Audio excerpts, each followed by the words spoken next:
매일 성경 큐티 힌트 2025년 6월 6일 역대상 9장 1절에서 34절까지 말씀.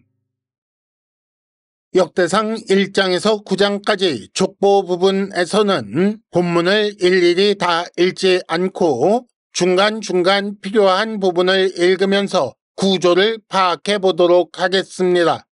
그리고 2단계 본문 이해를 위한 도움 말씀을 드린 후에 마지막 3단계 큐티 힌트를 말씀드리겠습니다.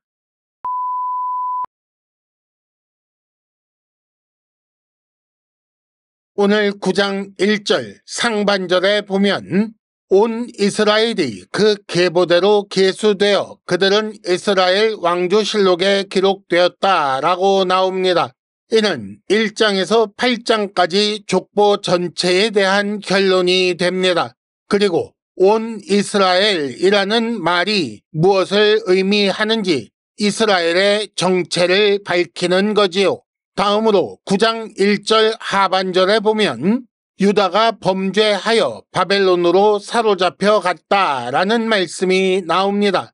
다음으로 2절 그들의 땅 안에 있는 성읍에 처음으로 거주한 이스라엘 사람들은 제사장들과 레위 사람들과 느디님 사람들이다 라고 나옵니다.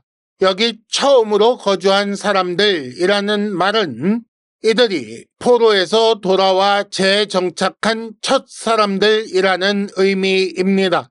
다음으로 3절에 보면 유다 자손과 베냐민 자손과 에브라임과 므낫세 자손 중에 예루살렘에 거주한 자는 이러이러하다라고 해서 3절에서 9절까지 예루살렘에 정착한 자들이 나옵니다.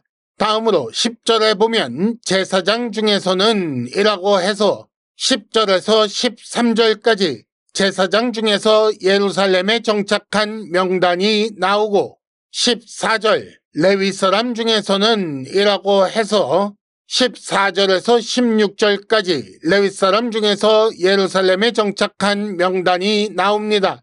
다음으로 17절에 보면 문지기는 이라고 해서 17절에서 27절까지 문지기 중에서 예루살렘에 정착한 명단이 나오지요.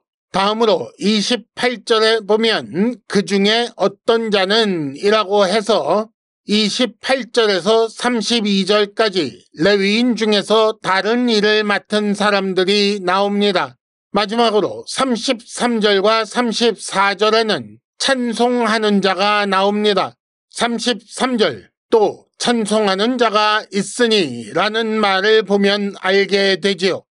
2단계 본문 이해를 위한 도움 말씀을 드립니다. 먼저 족보를 기록한 이유를 볼 수 있겠습니다.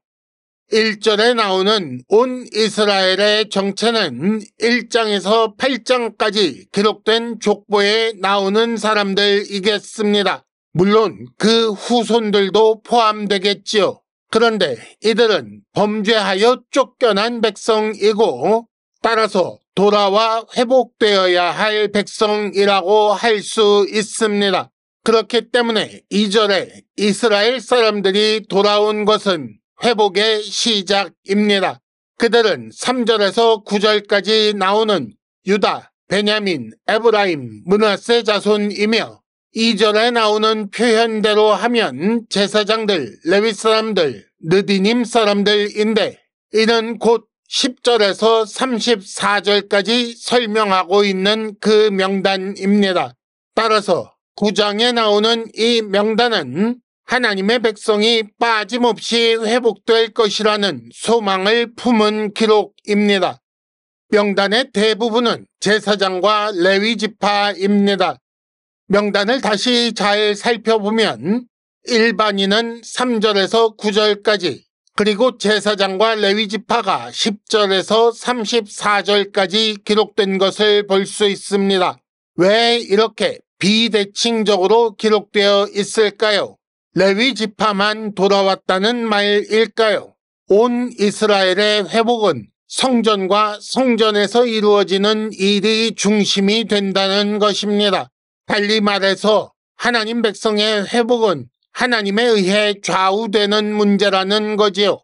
비록 돌아온 사람들의 정착지는 예루살렘으로 한정되고 솔로몬 시대의 방대한 영토에 비하면 초라한 모습인 것은 사실입니다. 하지만 소망이 있습니다. 왜냐하면 제사장과 레위지파 명단에서 볼 수 있는 것처럼 하나님께서 이 귀한 공동체 중심에 계시기 때문입니다. 3단계 큐티 힌트, 교회의 소망은 하나님입니다. 다시 한번 2절 말씀을 잘 보겠습니다.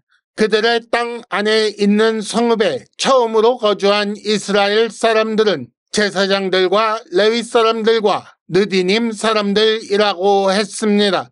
9장 전체를 이렇게 요약한 거지요. 범죄하여 바벨론에 사로잡혀 갔지만 돌아와 그 땅에 거주하게 되었습니다. 이렇게 돌아온 귀한 공동체 중심에 제사장과 레위 사람들이 있습니다.